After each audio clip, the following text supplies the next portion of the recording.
বন্ধুরা নমস্কার, যতনন্দ খুলুঙ্খা। আগরতলার জিবি হাসপাতালে এমন একটি ঘটনা ঘটেছে যেটার পরিপ্রেক্ষিতে গভীর আলোচনা দরকার আছে। এবং এই আলোচনা শুধুমাত্র যে সামাজিক মাধ্যমে তাই না, এটা রাজনৈতিক মহলে, এটা সামাজিক মহলে এবং প্রত্যেকটি ক্ষেত্রে গভীরভাবে চিন্তা ভাবনা করার দরকার রয়েছে। এবং তার কারণে এই ভিডিওতে এই বিষয়টা নিয়ে আমরা আলোচনা করব।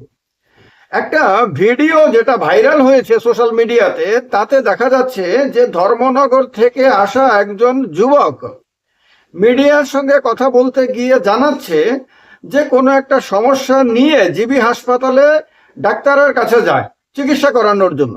গিয়ে ডাক্তারকে বলার পরে এক ডাক্তার আরেকজন ডাক্তারের কাছে পাঠায়, যেরকমটা আমি দেখলাম শুনলাম, আরেকজন ডাক্তারের কাছে পাঠায়। সেই ডাক্তারের কাছে গিয়ে ডাক্তারকে দাদা বলে সম্বোধন করে সেই ধর্মনগরের যুবক। এবার দাদা বলে সম্বোধন করায় ডাক্তারবাবু ক্ষেপে লাল হয়ে যান।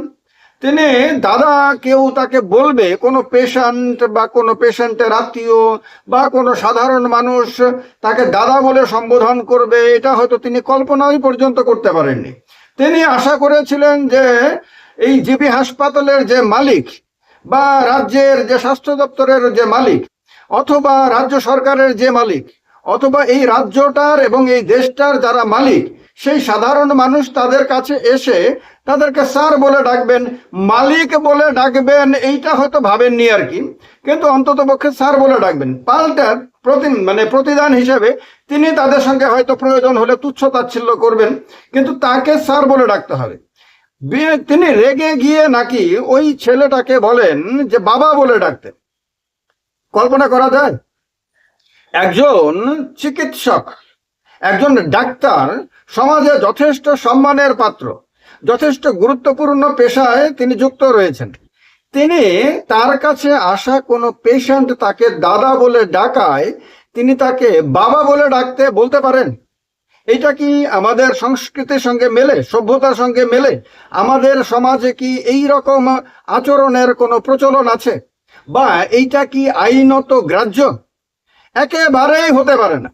প্রথম কথা হলো যে এইটা ডাক্তারবাবু বা আরো অনেকেই হয়তো ভুলে যান, যেটা থানার মধ্যে অনেক সময়ে ওসি সাহেবরা থানার পুলিশ অফিসাররা ভুলে যান, যেটা হয়তো সরকারি অফিসাররা ভুলে যান, এমএলএ মন্ত্রী হলে তো কথাই না, ডাক্তার, ইঞ্জিনিয়ার, বিভিন্ন জায়গায় বিভিন্ন প্রফেশনের লোকরা এটা ভুলে যান যে আমাদের দেশের সাংবিধানিক কাঠামো অনুসারে বিভিন্ন যে পেশা আছে, বিভিন্ন পেশা, এবার পেশার মধ্যে রাজমিস্ত্রির পেশা হতে পারে, ছুতোর মিস্ত্রির পেশা হতে পারে, ডাক্তার হতে পারে, ইঞ্জিনিয়ার হতে পারে, সাংবাদিক হতে পারে, উকিল হতে পারে, বিভিন্ন পেশা হতে পারে।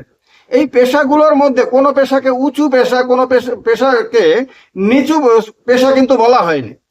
পেশার ভিত্তিতে কাউকে অতিরিক্ত সম্মান দেওয়া, কাউকে অতিরিক্ত গুরুত্ব দেওয়া, কাউকে গুরুত্বহীন করে রাখা, এইরকম ভেদাভেদের কথা কিন্তু বলা হয়নি।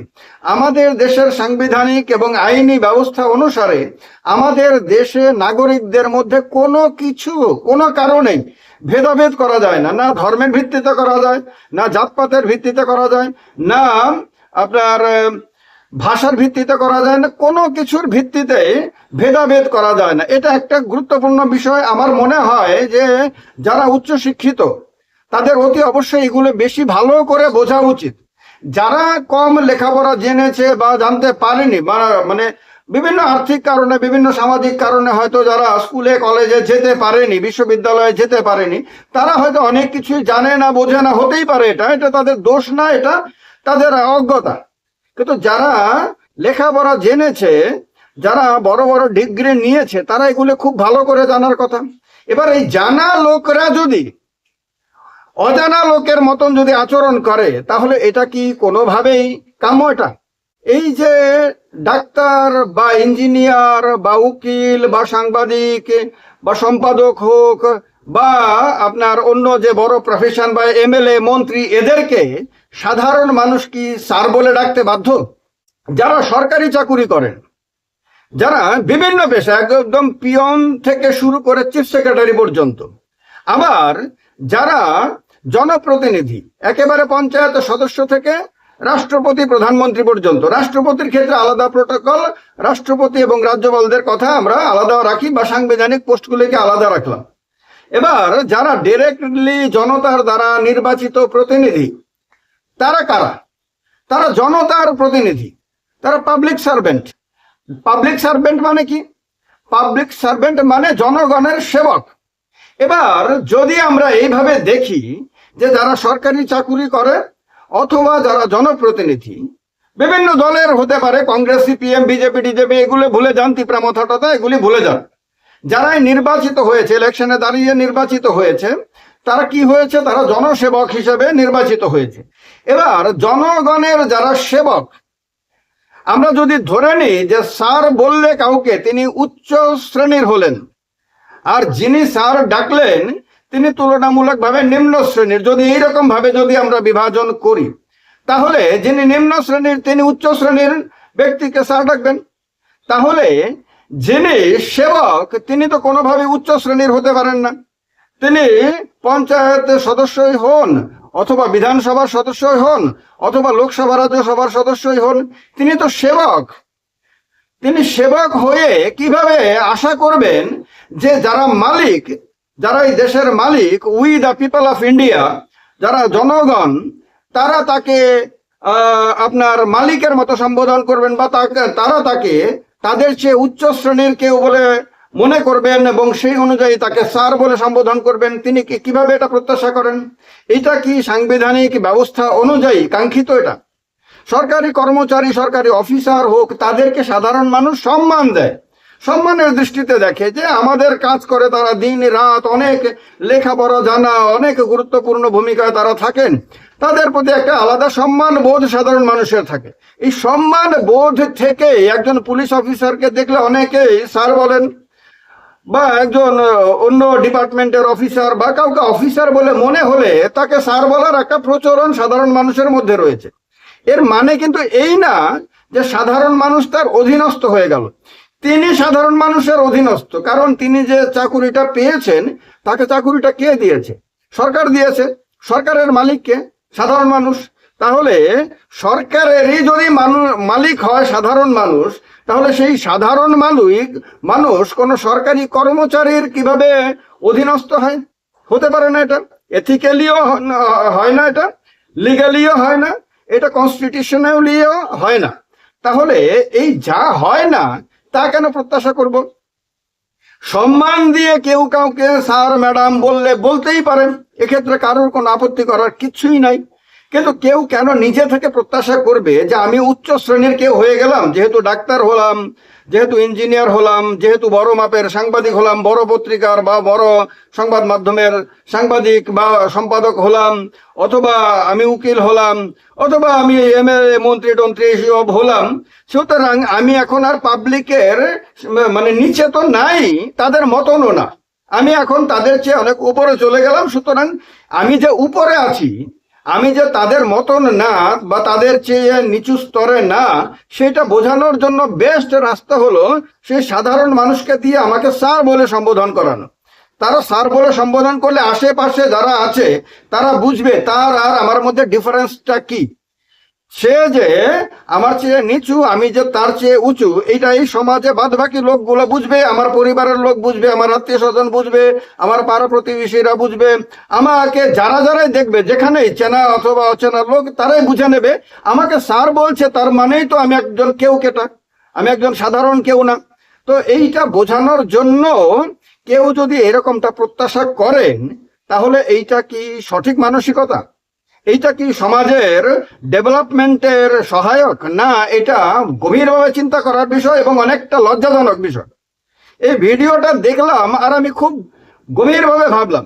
আরেকটা জিনিস হলো, এই ডাক্তারবাবু যদি এই ছেলেটাকে এইরকম ভাবে না দেখতেন, তাকে দেখে বোঝা যাচ্ছে যে সাধারণ কোনো কাজকর্ম করে, মানে কোনো উচ্চবিত্ত পরিবারের ছেলে যে না, তাকে দেখলে হয়তো এটা বোঝা যায়। এবার ডাক্তারবাবু যদি দেখতো এই ছেলেটাই কোট টাই পরে, স্যুট বুট পরে তার কাছে এসে দাদা বলে সম্বোধন করতো, তাহলে ডাক্তারবাবু কি সাহস পর্যন্ত করতেন তাকে এইভাবে মানে ব্যঙ্গ বিদ্রুপ করতে, বা তাকে এইভাবে বাবা ডাকতে বলতেন? নিশ্চয়ই করতেন না, নিঃসন্দেহে করতেন না।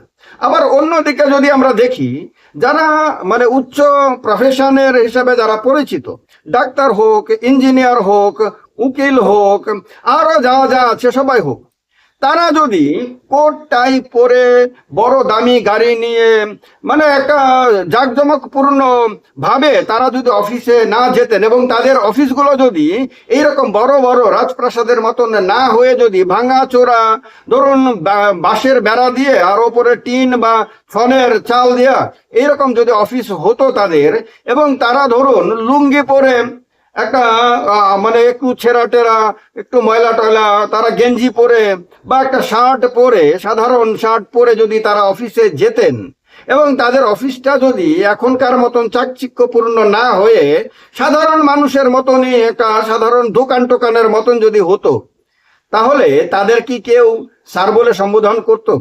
বা তারাই বা সেই অফিসে বসে এরকমটা মানে প্রত্যাশা করতে পারতেন যে আমাকে কেউ স্যার ডাকবে বা আমাকে কেউ ম্যাডাম বলে সম্বোধন করবে, আমাকে দাদা বলবে না, কেউ দিদি বলবে না, বা কেউ এরকম সামাজিক যে সম্বোধনগুলো সেই সম্বোধনগুলো করবে না? নিঃসন্দেহে করতেন না। তাহলে মূলত কি একটা অফিস বিল্ডিং, কিছু চাকচিক্যপূর্ণ জাঁকজমকপূর্ণ বাতাবরণ ইত্যাদি একটা ডিফারেন্স তৈরি করে দিয়েছে একটা মাইন্ডসেটে, যে মাইন্ডসেটটা আমাদের দেশে এবং আমাদের রাজ্যে সাধারণ মানুষ এবং সাধারণ মানুষের সেবকদের মধ্যে একটা বিরাট ডিফারেন্স তৈরি করে রেখেছে। আর এইভাবে কোনো দিন গণতন্ত্র মজবুত হতে পারে না, এইভাবে কোনো দিন একটা সমাজ ব্যবস্থা মজবুত হতে পারে না, এবং এইভাবে একটা সমাজ খুব বেশি দূর এগিয়েও যেতে পারে না। যে সাধারণ মানুষের কঠিন পরিশ্রমের বিনিময়ে সরকারের ভান্ডার যে স্ফীত হয়, সেই ভান্ডারের টাকাতেই হাসপাতালগুলো তৈরি হয়, কলকারখানা তৈরি হয়, তারপর সেক্রেটারিয়েট বিল্ডিং তৈরি হয়, হাইকোর্টের বিল্ডিং তৈরি হয়, বিধানসভা, সংসদ ইত্যাদি তৈরি হয়, সমস্ত সরকারি অফিস আদালত, স্কুল কলেজ ইউনিভার্সিটি সমস্ত কিছু তৈরি হয়, রাস্তাঘাট তৈরি হয়। তাহলে যে মানুষের পয়সাতে কেউ ডাক্তারি পড়ে, কেউ ইঞ্জিনিয়ারিং পড়ে, কেউ ওকালতি পড়ে, কেউ সাংবাদিকতার ডিগ্রি নেয় ইত্যাদি সমস্ত কিছু করে, সেই সাধারণ মানুষকে নিজের থেকে অনেক নিচু মানের এরকমটা ভাবার মতন অসুস্থতা কেন আমাদের সমাজের মধ্যে বিরাজ করবে? এই অসুস্থ মানসিকতা থেকে কি আমাদের সমাজের মুক্তি পাওয়া উচিত না? গভীরভাবে ভাববেন এবং ভেবে কমেন্ট বক্সে আপনার মতামত জানাবেন। ভিডিওটা সবার এই চিন্তা চেতনা পরিবর্তন করার ক্ষেত্রে সহায়ক হোক, এটাই প্রত্যাশিত। কোনো প্রফেশনই ছোট না, সে রাজমিস্ত্রির প্রফেশন হোক, সে ছুতোর মিস্ত্রির প্রফেশন হোক, যে মানুষের বাড়ি ঘরে সাধারণ কাজকর্ম করেন তার প্রফেশন হোক, অথবা ডাক্তার হোক, ইঞ্জিনিয়ারিং হোক, ওকালতি হোক, অথবা রাজনীতি হোক, যা কিছু হোক না কেন, সমস্ত প্রফেশন তার তার নিজের জায়গায় যথেষ্ট মর্যাদা সম্পন্ন, এবং কাউকে বাদ দিয়ে আমাদের এই সমাজ, এই রাষ্ট্র ব্যবস্থার কল্পনা করা আমার মনে হয় অসম্ভব ব্যাপার। একমত হলে জানাবেন, দ্বিমত হলে সেটাও জানাবেন। ভিডিওটা গুরুত্বপূর্ণ মনে হলে শেয়ার করে দিয়ে ত্রিপুরা পলিটিক্যাল শো চ্যানেলটাকে সাবস্ক্রাইব করে সঙ্গে থাকবেন। ভালো থাকবেন। নমস্কার, যতন অনুকুলুঙ্কা।